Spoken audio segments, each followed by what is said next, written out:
2076 सालको अन्त्य र 2077 सालको आगमन मानव समुदायका लागि निकै चुनौतीपूर्ण रहेको छ। 31 डिसेम्बर 2019मा पूर्वी चीनको वुहान सहरबाट विश्वभर फैलिएको कोरोना भाइरस कोभिड-19 ले यति बेला विश्व नै लकडाउनको अवस्थामा छ। मानव सभ्यताको यो इतिहासमा विश्व नै पुरै ठप्प भएको सायद पहिलो घटना हो। विश्वभरका मानिसहरू अहिले घरमा थुनिएका छन्। बाहिर त केवल जङ्गली जनावर र चराचुरुङ्गीहरू मात्रै छन्। 2076 माघ 10 गते नेपालमा पहिलो पटक कोरोना भाइरस संक्रमित भेटिएका हुन्। चीनबाट फर्किएका उनको उपचार भएर घर फर्किएपछि दोस्रो संक्रमित चाहिँ 2076 चैत्र 10 गते भेटिएको हो। त्यसपछि खुल्ला सिमाना रहेको छिमेकी भारतमा संक्रमित बढ्न थालेपछि नेपालले पनि 2076 चैत्र 11 गते देशमा लकडाउनको घोषणा गरेको छ। लकडाउनले नेपालको सबै क्षेत्रमा प्रभावित पारेको छ। विकास निर्माण र अन्य गतिविधिहरू ठप्प छन्। कोरोना भाइरसलाई फैलिन नदिने सबैभन्दा राम्रो उपाय नै एकान्तवास भएकोले सबै घरभित्र नै बसेका छन्। विश्व नै यो भाइरसबाट थला परिरहेको बेला यो भाइरस संक्रमितबाट बस्न गुल्मी जिल्लामा रहेका नगर गाउँपालिकाहरूले के गरिरहेका छन् त? जनप्रतिनिधिहरूले जनताबाट निर्वाचित भएर आएको अहिलेको समयसम्म के कति मात्रामा विकासका कामहरू भए, के कति मात्रामा जनताले सुविधा पाए भन्ने विषयमा हामी कुराकानी गर्नको लागि हामी अहिले वडा नम्बर 4 को वडा अध्यक्ष गणप्रसाद अधिकारीसँग कुराकानी गर्न गइरहेका छौँ। स्वागत छ सर। धन्यवाद। नमस्कार। आरामै हुनुहुन्छ? आरामै। हजुरलाई? ठिक छ। र अहिले मैले अगाडि भनिसकेँ, जनप्रतिनिधिहरू भएर आउनुभएको धेरै समय भइसक्यो, लगभग 3 वर्ष पुग्न आँट्यो। यो समयमा जनताले देख्ने गरी, जनताले प्रत्यक्ष लाभ हुने गरी के कस्ता विकास भयो यो वडामा? हामी निर्वाचित भइसकेपछि हामीले योजना तर्जुमा गर्दा जो बस्ती स्तरमै गएर जनताको मागमा आधारित जो रहेर हामीले चाहिँ योजना तर्जुमा गर्छौँ र त्यही अनुसार बजेट छुट्याउने गरेका छौँ। र हामीले त्यसरी मनपरी ढङ्गले चाहिँ त्यसरी बजेटमा पैसा छुट्याउँदैनौँ। हामी जनतासँगै गएर मागको आधारमा बजेट छुट्याउँदा पहिलो जनताबाटै हामीलाई चाहिँ सुरुको वर्ष सडक निर्माणमै चाहिँ हामीले अत्याधिक रूपमा बजेटहरू विन्यास गऱ्यौँ र जनताबाट निर्वाचित भइसकेकाले सानातिना मसिना योजनाहरूमा केही बजेट चाहिँ गयो र त्यसले अलि देखिने गरी परिणाम पनि ल्याउन सकेन। र जनताहरूको मुख्य गरी अब सडक निर्माणमै हामी पहिलो वर्ष लाग्यौँ र त्यसरी चाहिँ र त्यसपछि हामी एक घर एक धारा हाम्रो लक्ष्य पनि हो। यसले गरी हामी चाहिँ विशेष गरी सडक निर्माण र खानेपानीका संरचनाहरूलाई निर्माण गर्ने गरी देखिने गरी हामी चाहिँ अगाडि बढेका छौँ। मुख्य बाटाहरू हामीले कोटकोटेरी ढोकामुख कोटकोटेरी बाटो झन्डै 1.5 करोडको लागतमा हामीले चाहिँ स्थानीय तहमा हामी निर्णय भइसकेपछि त्यो नयाँ कच्ची ट्र्याक जोडिसकेका छौँ। त्यसपछि गएर हामी मुख्य कुरा मात्रै गर्छौँ। ट्र्याक धेरै जोडेका झन्डै हामीले भन्ने भने कच्ची ट्र्याक 100 किलोमिटरभन्दा बढी हामीले चाहिँ कच्ची ट्र्याक खोलिसकेका छौँ हामी निर्वाचित भइसकेपछि। र मुख्य चाहिँ यो ढोकामुख कोटकोटेरी सडक खण्ड हो। त्यसपछि गएर यो नयाँ पोखरा अनि ढाँडा निस्ती हुने ट्र्याक पनि हो। त्यसपछि गएर तपाईँको यो हाम्रो माझीवीर खगरेटा हुला निस्ती यिनी चाहिँ मुख्य अनि राधाकृष्ण टोल कुबिन्ने नयाँ पोखरा जोड्ने ट्र्याक यिनी मुख्य लगायत अरू ससानामा धेरै बाटाहरू हामीले चाहिँ बाटाकै सङ्ख्या जो गन्ने भने 50भन्दा बढी बाटाहरू पनि हामीले चाहिँ गरिसकेका छौँ। र सुरुको वर्ष हामी त्यसरी गऱ्यौँ र अहिले हामी चाहिँ मुख्य गरी यो अहिलेको वर्ष हामी यो एक घर एक धारालाई अलि विशेष गरी फोकस गरेर एक घर एक धारामा जाउँला। बाटोकै सडकको कुरा गर्दाखेरि जति ठाउँमा तपाईँहरूले नयाँ ट्र्याकहरू खोल्नु भएको छ, स्तर उन्नति पनि गर्नुभएको छ। कोही ठाउँमा हामी हेर्छौँ कि नयाँ ट्र्याकहरू खोल्ने स्तर उन्नति गर्ने नि बर्खाको समय पानी पर्दाखेरि भलहरू पुरिने होइन पहिरो जाने त्यो चाहिँ लथालिङ्ग हुने अवस्था पनि देखिन्छ। त्यसमा चाहिँ तपाईँहरूले चाहिँ नयाँ ट्र्याक खोलेका र स्तर उन्नति गरेका ठाउँहरूमा त्यसलाई चाहिँ फेरि निर्माणहरू गरिराख्नलाई अनि भत्केका ठाउँहरू बनाउनलाई के कस्तो त्यही लेन्थहरू राख्नु भएको चाहिँ के कस्तो छ? हजुर हो, हामीले नयाँ ट्र्याकहरू खोलेका जुन बाटाहरू बर्सातको समयमा जुन अवरुद्ध हुन्छन् बाढी पहिरोले त्यस्तोलाई 12 महिना सुचारू होस् भनेर गाउँपालिकाले चाहिँ प्रत्येक वडामा लेन्थरहरूको व्यवस्थापन गरेको छ। सोही अनुसार हामीले खोलेका कच्ची सडकहरूलाई 12 महिना चाहिँ सुचारू गर्नको लागि सडक हेराइलोको व्यवस्थापन गरेर हामीले चाहिँ जहाँ सडक अवरुद्ध हुन्छ उतिखेर उहाँहरूलाई परिचालन गरेर सडकलाई चाहिँ नियमित गराउने गर्ने गरेका छौँ। जनता आवास कार्यक्रम अन्तर्गत कुरा गर्दै हुनुहुन्थ्यो, त्यसमा के छ? जनता आवास कार्यक्रमको लागि हामीले चाहिँ हाम्रो वडामा झन्डै 171 घरधुरेलाई हामीले चाहिँ तपाईँको चाहिँ खर्का छाना विस्थापित गरेर हामीले टिन वितरण गरिसकेका छौँ। र लगभग अहिले नै यही आर्थिक वर्षमा हाम्रो चाहिँ यो वडा खर्का छानामुक्त वडा चाहिँ घोषणा हुन्छ। अनि अन्य खानेपानीको क्षेत्रमा के कस्ता विकास भएका छन्? खानेपानीको क्षेत्रमा यो हाम्रा मुहानहरू यो हाम्रो वडाको नजिकमा छैन। हाम्रो चाहिँ अन्यत्र चाहिँ तपाईँको चाहिँ यो मालिका गाउँपालिकाका का चाहिँ उच्च पहाडका कोखाहरूबाट हामीले चाहिँ उताबाट आउँछ हाम्रो मुहान। धेरै टाढा छ हाम्रो चाहिँ यो निस्ती खानेपानीको त 17 भन्नाले 22 किलोमिटर जति टाढाबाट आउँछ। यो धेरै टाढाको भएको हुनाले यसमा हामी प्रदेश केन्द्र र स्थानीय तहसँग साझेदारी गरेर अहिले चाहिँ हामीहरूले त्यसमा चाहिँ तपाईँको चाहिँ ट्याङ्कीहरू बनाउने, पाइपलाइनहरू खन्ने गर्दै र अहिले पनि सङ्घीय सरकारबाट 50 लाख रुपियाँ एकर धारा लागेको छ। र अहिले हामी चाहिँ यो हाम्रो चाहिँ 5 नम्बर वडाको यो चाहिँ तपाईँको यो माइकाथानदेखि यो हाम्रो वडामा हुँदै कर्मश त्यसलाई चाहिँ विस्तार गर्ने हो। त्यसै डोटेका र देउराली लिफ्टिङ खानेपानीमा झन्डै 2 करोडभन्दा माथिको लगानीमा अहिले चाहिँ ट्याङ्की निर्माण काम सम्पन्न भएर त्यो पावर हाउस पनि बनाउने र अहिले चाहिँ पाइप जडानको काम भइरहेछ। र सकभर चाहिँ यही आबको करिब अन्त्यतिर यो पनि सम्पन्न अन्तिम चरणमा जान्छ र यो डोटेका र देउराली लिफ्टिङ खानेपानीले झन्डै 500 घरधुरीलाई 1 घर 1 धारा अहिले पानीको पहुँच पुर्याउँछ। अनि निस्ती यो जुन वृहत निस्ती खानेपानी योजना छ यसले पनि धेरै घरहरूलाई समेट्छ। र चाहिँ एउटा हाम्रो यो अँधेरी अनि यो पैँपटा लिफ्टिङ खानेपानी योजना छ। यो पनि ट्याङ्की निर्माण कार्य सम्पन्न भएर पाइपलाइन पनि सम्पन्न भएर अब त्यसमा चाहिँ तपाईँको त्यो पम्पहरू गाड्ने र चाहिँ मिटरहरू जोडानको मात्रै काम छ। झन्डै अन्तिम चरणमा पुगेको छ। अनि स्वास्थ्यको क्षेत्रमा के छ विकासहरू? स्वास्थ्यको क्षेत्रमा हाम्रो पुरानो एउटा स्वास्थ्य चौकी भवन थियो, त्यो जीर्ण भएको हुनाले अहिले चाहिँ स्वास्थ्य चौकी झन्डै 2 करोडको लागतमा नयाँ स्वास्थ्य चौकी भवन निर्माण कार्य अगाडि बढिरहेको छ। र हाम्रो विकट यो इस्मा गाउँपालिकाको 4 नम्बर वडा अलि एकदम दुर्गम र विकट पनि भएको कारणले हाम्रो साबिकको वडा नम्बर कोटकोटेमा एउटा सामुदायिक स्वास्थ्य इकाइ पनि हामीले स्थापना गरेर त्यहाँबाट चाहिँ नियमित रूपमा स्वास्थ्य चेक जाँच हुने र औषधि चाहिँ निःशुल्क रूपमा वितरण हुने काम पनि गरिरहेका छौँ। अनि यो वडामा एम्बुलेन्स छ कि छैन र बिरामीहरूलाई पर्याप्त मात्रामा चाहिने औषधिहरू के कति मात्रामा छन्? होइन, औषधि चाहिँ हामीहरूले चाहिँ तत्काल चाहिँ गाउँपालिकाबाटै स्वास्थ्य संस्थामा औषधिको अभाव हुन बित्तिकै खबर भइहाल्छ र गाउँपालिकाले औषधि नियमित रूपमा आपूर्ति गरिरहेको छ। र हाम्रोमा यो चाहिँ एम्बुलेन्स पनि छ र एम्बुलेन्सले चाहिँ हाम्रो गर्भवती सुत्केरीहरूलाई निःशुल्क चाहिँ हामीले सेवा पनि दिइरहेका छौँ र एम्बुलेन्स सुचारू छ हाम्रोमा। अनि विद्युतको क्षेत्रमा के कस्तो छ विकासमा? विद्युतको क्षेत्रमा हाम्रोमा चाहिँ तपाईँको लगभग चाहिँ 90% जनताको घरधुरीमा विद्युतको पहुँच पुगेको छ। र यसमा हामी अलिकति काठे पोल विस्थापन गर्ने चरणमा हामी छौँ। यसमा चाहिँ हाम्रो चाहिँ एउटा चाइनिज परियोजनाले झन्डै हाम्रो कोटकोटेरी र हुलतिरको केही भेगमा झन्डै चाहिँ तपाईँको 300-400 पोल लाग्नेमा कालो तार सहितको विद्युतीकरणमा हामी चाहिँ अगाडि बढिरहेका छौँ। त्यसकारण चाहिँ हामीले कतिपय चाहिँ अलि विकट ठाउँमा बस्नुभएको 1-2 घरमा हामीले विद्युतको पहुँच नपुगेको ठाउँमा हामीले सोलर पाताहरू पनि दिइसकेका छौँ। त्यसै गरेर खासै विद्युतको हामीलाई समस्या छैन। र यसमा चाहिँ हाम्रो काठे पोल विस्थापित गर्ने कुरा चाहिँ मुख्य चुनौतीको रूपमा छ। र यसलाई पनि हामी अहिले आबभित्रै सम्पन्न गर्ने चरणमा छौँ। पोल आइरहेका छन्। यो लकडाउनको कारणले चाहिँ अहिले चाहिँ त्यो पोलहरू गाड्नलाई समस्या छ। अनि अन्य विपन्न वर्गहरू लगायत यिनी वर्गहरूको गरिब वर्गहरूको लागि निःशुल्क मिटर बक्स वितरण गर्नुभएको छ कि छैन? भयो, मिटर बक्स पनि हामी झन्डै चाहिँ तपाईँको 150 भन्दा बढी मिटर बक्स चाहिँ हामीले चाहिँ निःशुल्क रूपमा सिफारिस गरेर मिटर बक्स सहित कालो तार पनि हामीले 150 भन्दा बढी घरधुरीलाई निःशुल्क रूपमा कालो तार र मिटर बक्स पनि वितरण गऱ्यौँ। शिक्षाको क्षेत्रमा चाहिँ विद्यार्थीहरूका लागि के कस्तो नयाँ प्रविधि लगायत अन्य कुराहरू के भएका छन् विकासमा शिक्षामा? शिक्षाको क्षेत्रमा हामी चाहिँ के गरेका छौँ भने यो हाम्रो रामराज्य मावि एउटा चाहिँ मुख्य विद्यालय हो। हाम्रो यहाँ 12 पढाइ हुन्छ। यसमा चाहिँ कम्प्युटर ल्याब, आइसिटी अब पनि सम्पन्न छ। अन्यत्रका सबै विद्यालयबाट अध्यापन पश्चात सबै यहाँ पढ्न आउनुहुन्छ मावि र 11-12 पढ्नको लागि। र त्यसपछि हाम्रोमा चन्द्रनी माविमा पनि एउटा चाहिँ नयाँ भवन निर्माण सम्पन्न भइसकेको छ र अर्को बन्ने तयारीमा छ। त्यसपछि गएर तपाईँको यो हाम्रो देउराली निमाविमा हाम्रो एउटा शौचालय निर्माण गरेका छौँ, निर्माण सम्पन्न भइसकेको छ। अनि यो रामराज्य माविमा पनि अर्को 4 कोठे भवन निर्माणाधीनको चरणमा छ। र चाहिँ यो शैक्षिक गुणस्तरको लागि गाउँपालिकाको तर्फबाट चाहिँ सरहरूलाई नियमित तालिमको व्यवस्था भइरहेको छ र विद्यालयहरूमा कम्प्युटर दिने अनि चाहिँ यो विद्युतीय हाजिरको प्रबन्ध गर्ने यी कुराहरू र विशेष गरी अब यो गुणस्तर वृद्धिको लागि सरहरूलाई केही क्षमता वृद्धि गर्नको लागि सरहरूलाई गाउँपालिकाको तर्फबाट तपाईँको चाहिँ क्षमता वृद्धिका तालिमहरू भइरहेको छ। र प्रविधि मैत्री बनाउनको लागि विद्यालयमा कम्प्युटरहरू वितरण गर्ने काम पनि भइरहेको छ। अनि जति पनि तपाईँहरूले विद्यालयहरूमा जस्तो भवनहरू निर्माण गर्दै हुनुहुन्छ अनि शिक्षकहरूलाई विभिन्न तालिम पनि दिइरहनु भएको छ।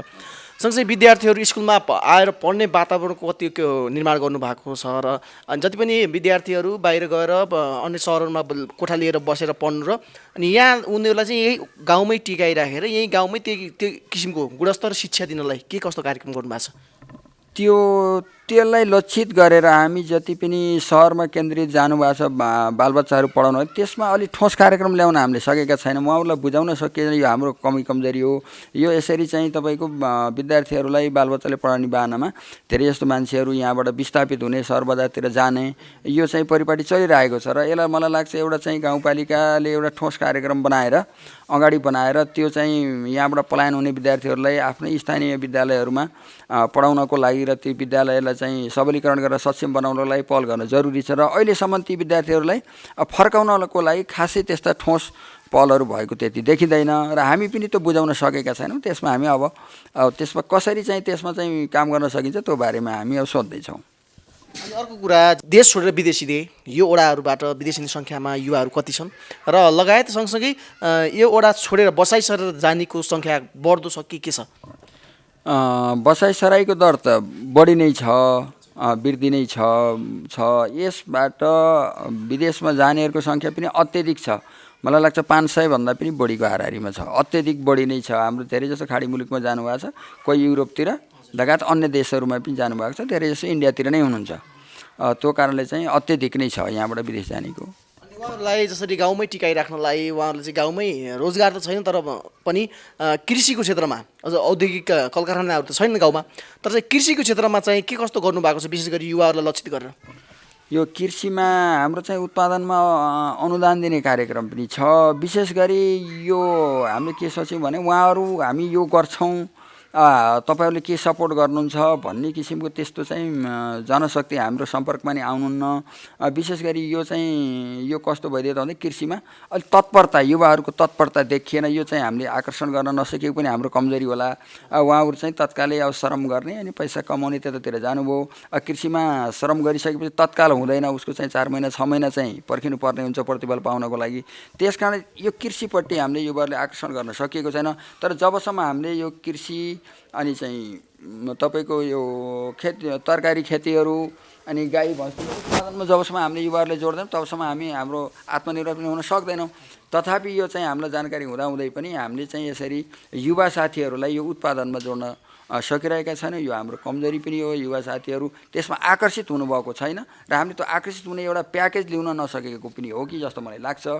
तर खासै चाहिँ तत्परता देखिनुहुन्न। उहाँहरू केही गर्नको लागि तत्परता देखाउनुहुन्न। हाम्रो अब सरकारकै पोलिसी केही गरेपछि केही दिने भन्ने हो। उहाँहरूलाई पहिले चाहिँ चाहिन्छ, पहिले दिने हाम्रो सरकारी त्यस्तो नीति नियम पनि हुँदैन। उहाँहरूले केही गरेर देखाइसकेपछि उहाँलाई सपोर्ट गर्ने कुरा रहन्थ्यो, तर त्यो तत्परता देखाउनुहुन्न युवाहरूले। यो हाम्रो कमजोरी पनि होला। उहाँहरूलाई चाहिँ हामीले कन्भिन्स गर्न सकेनौँ जस्तो मलाई लाग्छ। अनि अर्को कुरा, यो वडामा चाहिँ पर्यटकीय सम्भावना बोकेको कतिको छ र पर्यटकीय स्थलहरू के छन्?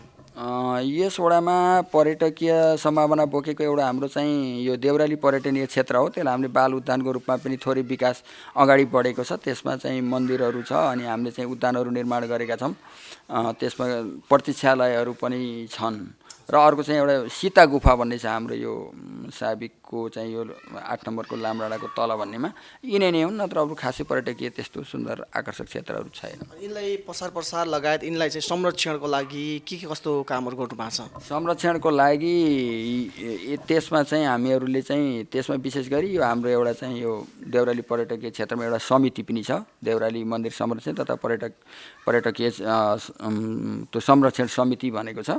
बजेट छुट्टिसक्यो, त्यही समिति मार्फत चाहिँ त्यसको संरक्षण गर्ने चाहिँ त्यही समिति मार्फत नै काम भइरहेछ।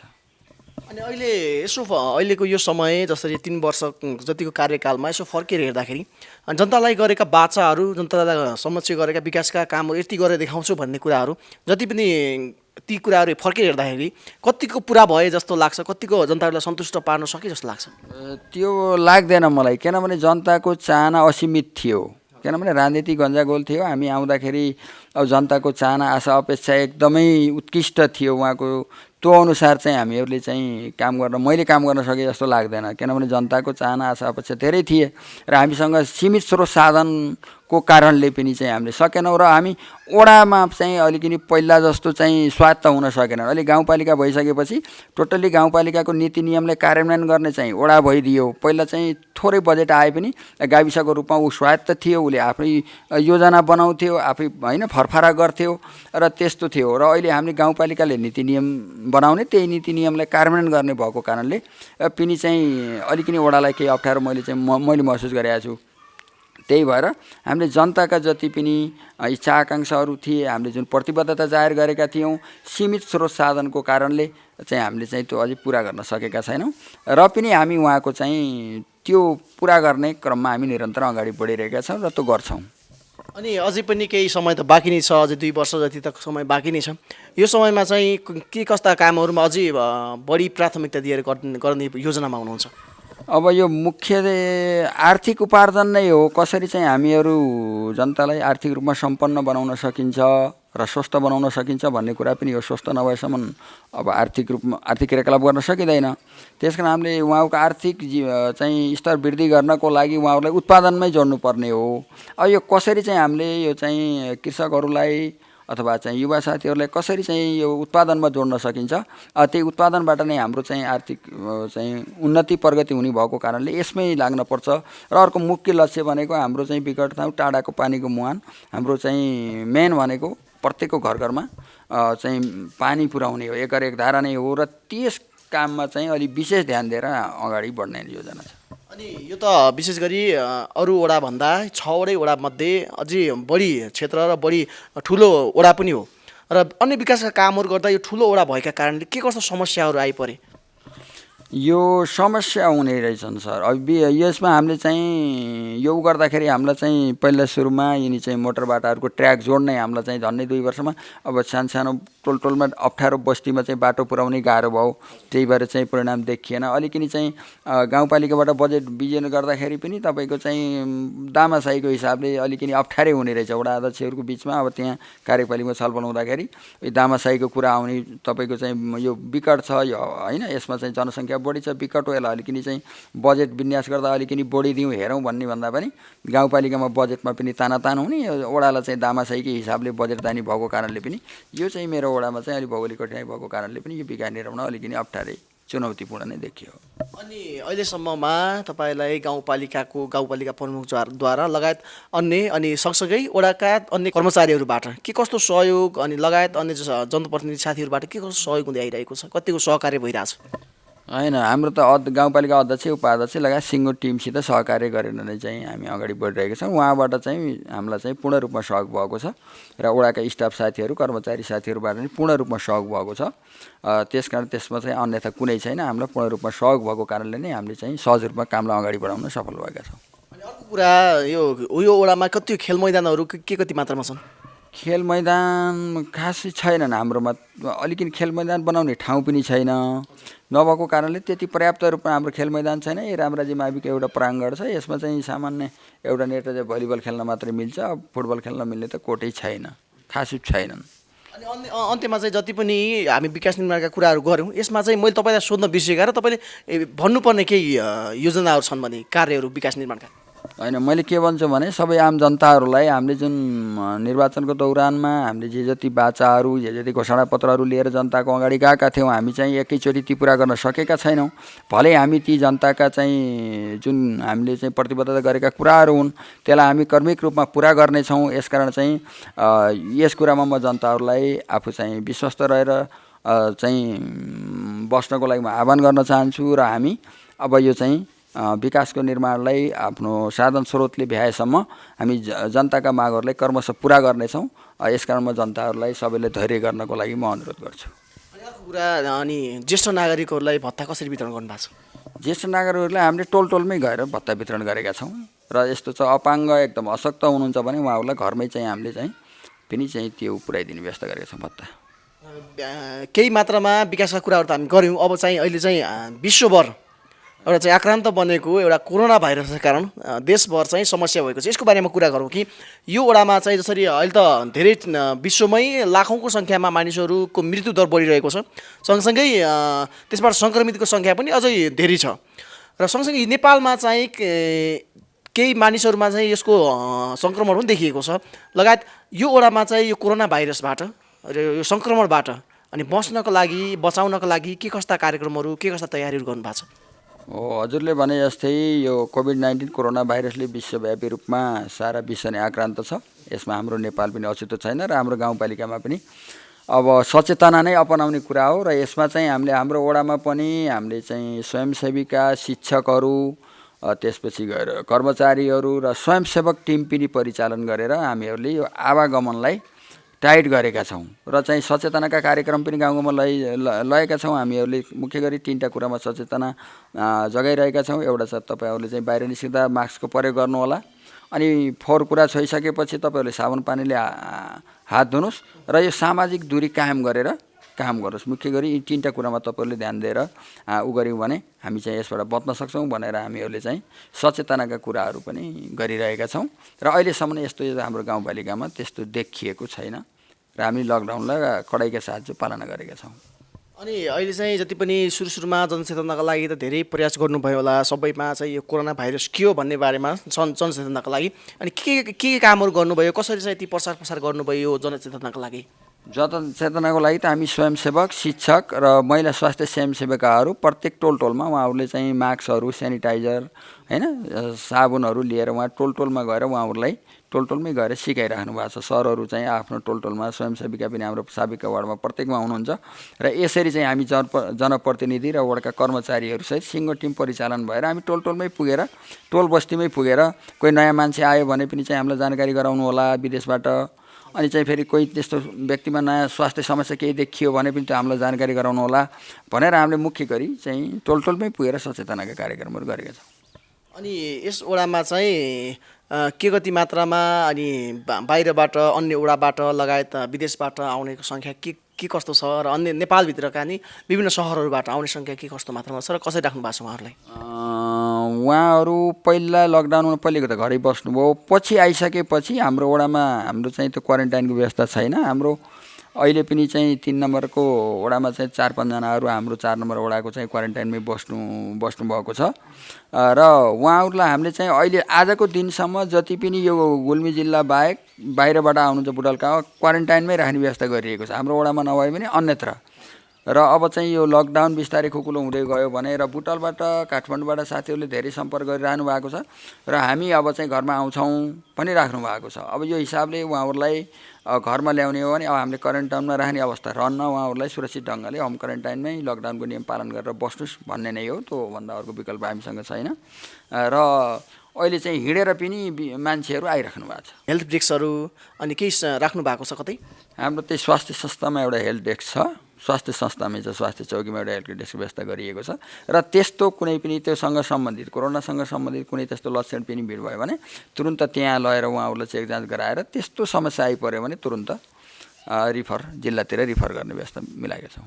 अन्य बाहिरबाट अन्य वडाबाट चाहिँ अन्य सवारी साधनहरू लगायत नयाँ मान्छेहरू नआउन् भन्नको लागि के कस्तो स्वयंसेवकहरूलाई कसरी खटाउनु भएको छ? स्वयंसेवकलाई मुख्य नाकामा वडाको मुख्य नाकामा जहाँबाट बढी चाहिँ अन्यत्र वडाबाट आवत जावत हुन्छ त्यस्तो नाकामा हामीले स्वयंसेवक परिचालन गरेर कडाइका साथ चेक जाँच गराएर मात्रै र काम सोधेर विशेष काम या चाहिँ अन्यत्र वडाबाट आउँदा पनि सवारी पास जस्तो भनौँ पास जस्तो व्यक्ति चाहिँ पैदल आउँदा पनि पासै लिनुपर्ने त्यस्तो गराएर हामीले अत्यावश्यक कामको लागि उपचारको लागि जान ब्याङ्कमा जान स्वास्थ्य संस्थामा आउन जानको लागि त्यस्तो सहज गरेका छौँ, नत्र एकदम कडाइका साथ लागू गरेका छौँ। कुन तरिकाले कसरी चाहिँ तपाईँहरूले पासहरू वितरण गर्नुभएको छ? यो हामीले विशेष गरी तपाईँको चाहिँ खाद्यान्न ढुवानीको लागि सवारी साधनलाई पास दिएका छौँ र त्यसगरी तम्घासतिर जाँदाखेरि कोही ब्याङ्कमा काम पर्यो भने अनि बिरामी भएर कोही चेक जाँचको लागि जान दियो भने हामीले बाइकलाई पनि त्यसरी चाहिँ दिएका छौँ। खाद्यान्न ढुवानी र बिरामी ब्याङ्कमा जाने विशेष काम पर्यो भने त्यसरी मात्रै पास दिएका छौँ। अनि अहिले चाहिँ सबैजना लकडाउनको कारणले गर्दा होम क्वारेन्टाइनमा हुनुहुन्छ, सबैजना घरमै हुनुहुन्छ। यो समयमा चाहिँ जति पनि गरिखाने वर्गहरूलाई चाहिँ काम गर्नलाई त त्यो वातावरण छैन, तर पनि उहाँहरूलाई बिहान बेलुकी खानको लागि छाक टार्नको लागि विभिन्न राहतहरू पनि वितरण भएका छन्। यो वडामा के छ? यो वडामा पनि भयो। हाम्रो गाउँपालिकाको नियम नै थियो, राष्ट्रव्यापी नै यो राहतको वितरण चल्यो र हामीले पनि हाम्रो वडाबाट त्यस्तो चाहिँ श्रम मजदुर गरेर खाने जुन 213 परिवारलाई हामीले चाहिँ राहत वितरण गऱ्यौँ र हामीले चाहिँ राहत वितरण गर्दा एकदम दूरदराजमा हुनेलाई हामीले टोलमै उहीँ लगेर रात वितरण गरेका हौँ। कुन कुन सामग्रीहरू र कति कति मात्रामा वितरण गर्नु भएको छ? हामीले वितरण गरेको आइटममा चावल, दाल, नुन, आलु, त्यसपछि साबुन हो र हामीले चाहिँ त्यो परिवार सङ्ख्या हेरेर चाहिँ वितरण गऱ्यौँ। त्यसमा चाहिँ तपाईँको एकजनासम्म परिवार भएकोलाई 5 किलो चावल, एउटा 1 किलो दाल होइन, नुन त्यही हिसाबले दियौँ भने 3 जनासम्म भए 15 किलो अनि तपाईँको 3 जनाभन्दा 6 जनासम्म भए 30 किलो चावल। त्यही अनुसार अरू आइटम पनि बढाउँदै त्यसरी वितरण गऱ्यौँ। अनि यो वडामा चाहिँ स्वास्थ्यको कुरा गर्दै जाँदा अनि स्वास्थ्य कर्मीहरू जसरी अहोरात्र खटिरहनु भएको र उहाँहरूलाई आवश्यक पर्ने चाहिने पिपिई अनि अन्य सेनिटाइजर लगायत मास्कहरू, पन्जाहरू के कति मात्रामा वितरण गर्नु भएको छ? सुरुवाती चरणमा यस चाहिँ सामग्रीको अभाव भयो र पछिल्लो चरणमा गाउँपालिकाबाट पनि सामान पर्याप्त आएर अहिले चाहिँ हाम्रो चाहिँ स्वास्थ्यमा खटिनेहरूलाई मास्क, पिपिई, सेनिटाइजर पर्याप्त रूपमा व्यवस्थापन छ। स्वास्थ्य कर्मीहरूलाई पर्याप्त रूपमा व्यवस्थापन छ।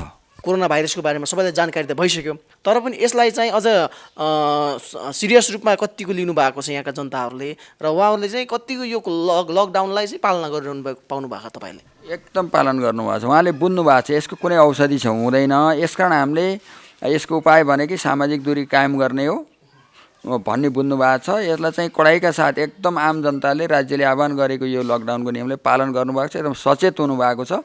यसको कुनै पनि औषधि नभएको कारणले यसको विकल्प नै यही लकडाउन हो भन्ने कुरा उहाँले महसुस गरिसकेपछि जनताहरू अत्यावश्यक काममा चाहिँ वडालाई जानकारी गराएर मात्रै निस्कनुहुन्छ, नत्र चाहिँ पूर्ण रूपमा पालन गर्नुभएको छ। र अन्त्यमा चाहिँ जसले हामीलाई हेर्दै हुनुहुन्छ उहाँहरूलाई विशेष कोरोनाको सन्दर्भमा के भन्न चाहनुहुन्छ सम्पूर्णलाई? म के भन्छु भने यस सम्बन्धमा यो कोरोना विश्वव्यापी महामारी रूपमा लिइरहेको छ। यसबाट बच्नको लागि म चाहिँ सम्पूर्णमा के भन्न चाहन्छु भने 3टा कुराको यसमा पालन गरौँ। बाहिर निस्किँदाखेरि मास्कको प्रयोग गरौँ, फोहोर कुरामा छोइसकेपछि साबुन पानीले हात धुयौँ र हामी बाहिर कहीँ अत्यावश्यक काममा निस्कँदाखेरि सामाजिक दूरी कायम गरौँ। यति गऱ्यौँ भने पनि हामी धेरै हदसम्म कोरोनाबाट बाँच्न सक्छौँ। म यही सन्देश दिन चाहन्छु। धेरै धेरै धन्यवाद समय दिनुभयो। हस्, हजुरलाई पनि धेरै धेरै धन्यवाद।